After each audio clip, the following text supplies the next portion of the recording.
The room gasped before a single word was spoken. When Menglong's father appeared at the press conference, leaning heavily on a crutch, his face still swollen and bruised, the silence that fell was not one of mere respect, it was horror. The once proud man, tall and stoic, now bore the marks of something unspeakable, a split lip stitched unevenly, the purple shadow of fists across his jaw, and bandages peeking out from beneath his sleeve. His wife, pale and trembling, walked behind him. Her once soft and graceful hands clutched at a thick folder of documents as if it were her only shield against the storm. The hollows beneath her eyes, the tremor in her lips, spoke of sleepless nights haunted by threats no parent should endure. Reporters, already primed for revelations, were unprepared for this. Cameras clicked in rapid succession, the flash of bulbs painting their battered faces in stark white light. The whispers began almost immediately. Were they attacked? Who did this to them? Is this why they called the press? Mr. Yu limped toward the podium, his wife steadying him with her free hand. When there reached a microphone, he paused for a long moment, breathing heavily. The room was silent, the tension unbearable. Tapped the wooden podium once, his knuckles trembling. His voice, when it came, was hoarse but resolute. They tried to silence us. They tried to break us. But we are still here. The words cut through the room like a blade. Gasps, the shuffle of pens against notebooks, the typing of laptops, all collided at once. He raised his head, his bruised eyes scanning the sea of reporters. You see our faces. You see what they've done. This is not grief alone. This is violence. And it is violence meant to hide the truth about my son's death. Mrs. Yu stepped closer to him, clutching the thick folder to her chest. Her voice was gentler, but no less steady. For months, we have been followed. For months, strange men appeared outside our home. Our phones rang with silence. Notes slid under our door, warning us to stay quiet. And last week, her lips quivered. Last week they sent a knife with a single word, enough. The crowd shifted uncomfortably. Some reporters looked at each other in disbelief, others leaned forward, ready to capture every syllable. Mr. Yu's hand gripped the edge of the podium, his knuckles white. I was attacked in the street. They beat me, left me bleeding, because I refused to disappear. They thought if they broke my body, they could break my will. But what they do not understand is this: my son's truth weighs more than their threats, more than their money, more than my fear. He turned then, nodding to his wife, who carefully placed the folder on the podium. Trembling fingers, she opened it, revealing a stack of documents, official letters, wire transfer receipts, contracts marked with seals. The sound of photographers' cameras intensified, buzzing with electricity. We were offered money, she said, her voice sharp now. Through the chaos. Not sympathy, not justice. Money. To bury his death beneath silence. To pretend that nothing had happened. To erase his name from the questions that remain. The first document was lifted high for all to see, her hands quivering as she held it against the flashes. A wire transfer slip. The ink unmistakably stamped. She read aloud. 5 million renminbi. From the account of Vice Minister Zhao Liman. Marked as Cultural Support Fund. 5 million to buy our silence. The room erupted. Reporters shouted questions, some scrambling forward to catch the page on their cameras. Vice Minister Zhao, is this real? Do you understand the weight of this accusation? But Mrs. Yu did not falter. She placed the first document aside and lifted the second. 3 million renminbi. Approved by regulator Hong Kigo. Listed as family assistance grant. Assistance, they called it. Assistance in forgetting the truth. Shouts grew louder. Journalists exchanged frantic glances. Phones buzzed in the audience as news agencies pushed breaking alerts. Came the third page. Mr. Yu took this one himself. Hand shaking but his voice growing stronger. Million renminbi. From Liang Zhenhua, media tycoon. The man who controls half the airwaves. As a donation to our family's foundation. Million to erase every story. To silence every journalist. To protect their empire built on lies. By now the room was chaos. The names were too big. The sums too heavy. These were not whispers of conspiracy, they were figures, receipts, documents with official seals. Evidence lay in the hands of grieving parents who had been beaten but refused to be broken. We stayed silent, Mr. Yu continued, his voice carrying a ragged edge of anguish. We accepted their money because we were afraid. Afraid of what they could do to us. Afraid of what would happen if we resisted. But silence is poison. Every day it killed us a little more. Every day it felt like betraying our son. He slammed the document down on the podium, the sound echoing like a gunshot. Today, we return their money. Today, we return their shame, with their names carved into history. Gasps and shouts drowned the room. Some reporters were already dialing phones, whispering to their editors that the biggest scandal in years was unfolding before their eyes. International correspondents scribbled furiously, their headlines already forming. Yu Menglong parents name officials and cover up bribery. Mrs. Yu's eyes glistened with tears, but her voice did not waver. Do not mistake us. We do not do this for revenge. We do this because our son deserves the truth. Because no parent should be forced to bury their child under the weight of money and fear. And because the people deserve to know who holds the strings of silence. Suddenly, Mr. Yu reached into the folder again and pulled out a small black USB drive. He held it up, his hands shaking not from weakness now, but from fury. And if you still doubt us, if you think these documents are lies, we have their voices. Recorded. Their own words.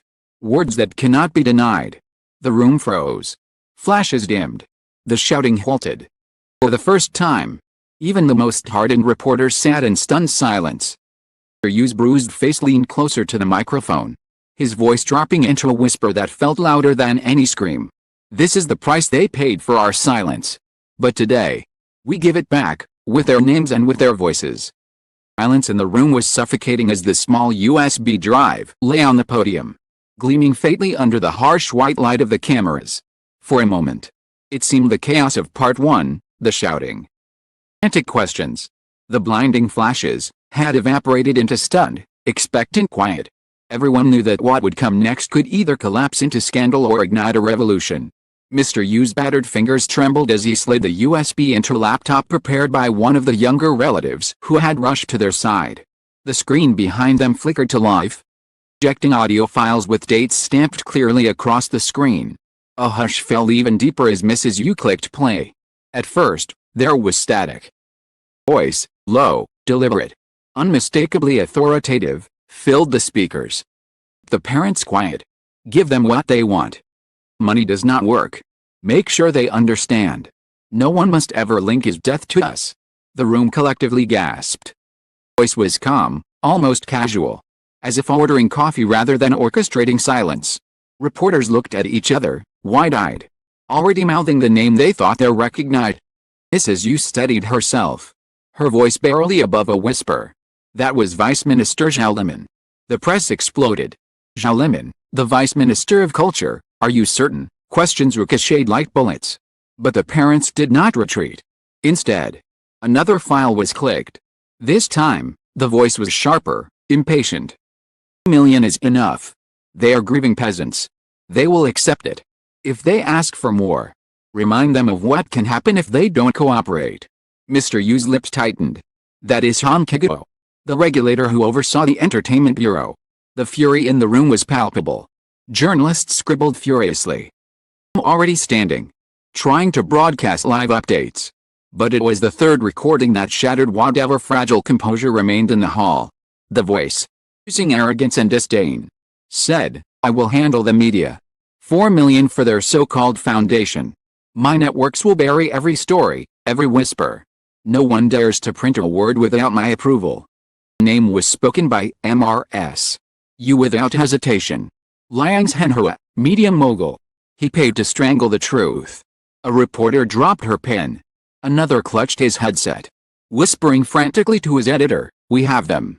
We have the names, the voices, the sums. The press conference had transformed into a battlefield. Not of fists or knives, but of evidence so damning it threatened to topple pillars of power. Within an hour, international outlets had already pushed breaking banners. CNN's homepage screamed, Yu Menglong family exposes Chinese officials in alleged death cover-up. The Guardian ran with, parents of late actor reveal explosive bribery evidence, in Tokyo. NHK's anchors sat stunned, playing the recording with Japanese subtitles crawling across the screen. Seoul's broadcasters framed it as a scandal that shook all East Asia. Hashtags like "Justice for You," "Bribed Silence," and "Who Killed You" surged into global trends, uniting millions of voices across languages and borders. On Weibo, videos of the bruised MR.U holding up receipts were viewed millions of times in hours. Fans wept openly on live streams, some screaming into their cameras, "They killed him twice, once in body, and once in truth." Protesters gathered in front of cultural bureaus, carrying candles, posters of Menglong, and banners that read "Truth over money." Police tried to disperse them, but their numbers grew. Governments abroad issued cautious statements. The U.S. State Department called for transparency and accountability. The European Parliament mentioned grave concern over allegations of corruption linked to an artist's death in China. However, silence reigned. No official response. No denial. Just a growing void that seemed louder than any defense. Amid the uproar, experts dissected every angle. Economists calculated that 12 million renminbi in bribes was only the surface. Hush money rarely ends in single digits. One analyst remarked grimly. Experts debated whether international courts could intervene. Local commentators whispered that Zhao Liman's position was now untenable. But no resignation came. While the Yu family retreated to their home, shielded by a small group of trusted allies. Yet even there, safety felt like an illusion. As messages continued to arrive, "You've gone too far. The truth won't protect you." One message included a blurry photo of their apartment building. Just hours before, fear coiled around them. But it was different now, not fear of silence. Fear of what exposing the truth had unleashed. And still, their resolve did not waver. Late-night vigil streamed by fans, MRS.U appeared briefly, holding a candle with Menglong's photo pressed to her heart. Voice cracked but carried. "They thought they could destroy us with fear. With money, with fists. But they forgot, we are his parents. It flows in us. We will not stop until the world knows why he died." Her words echoed into the night. Played endlessly online, fueling both grief and fury. Days passed, and the scandal only deepened. Independent journalists began uncovering patterns, other families of young stars silenced. Sudden deaths explained away. Suspicious financial trails leading back to the same names. The case of Menglong was not an anomaly, it was the fracture point in a much larger system. Whispers became louder. Had Menglong discovered something before his death? Something dangerous enough that his silence required millions in bribes and threats of violence against his family? Speculation grew wild. Some said he had a journal filled with names of corrupt officials. The same diary rumored months ago but never found. Others believed he had planned to expose abuses within the entertainment industry. Abuses that reached into the highest levels of government. What was certain was this: the people behind his death were not just trying to silence a grieving family. They were trying to erase a man who knew too much. Yet, with every revelation, the danger only escalated. The Yu family had lit a fire that could not be extinguished. But fires, once unleashed, do not discriminate. They consume everything in their path: truth, innocence, guilt. As the cameras replayed the recordings, as the names Zhao Liman, Han Kiguo, and Liang Xianhua became synonymous with scandal, thought haunted both the public and the family. This was only the beginning. If such powerful men were willing to pay millions and send thugs to silence the truth, what else were they hiding? And how far would they go to keep the rest of their secrets buried? Mr. Yu, still bruised but unbroken, closed the second press event with a line that would be repeated across the world. They thought money could buy silence. But silence is death. We choose truth, no matter the cost. The room erupted in thunderous applause. Though no one knew whether it was admiration or desperation. Outside, storm clouds gathered over Beijing, rumbling in the distance. It was as if the heavens themselves prepared for the reckoning that was to come.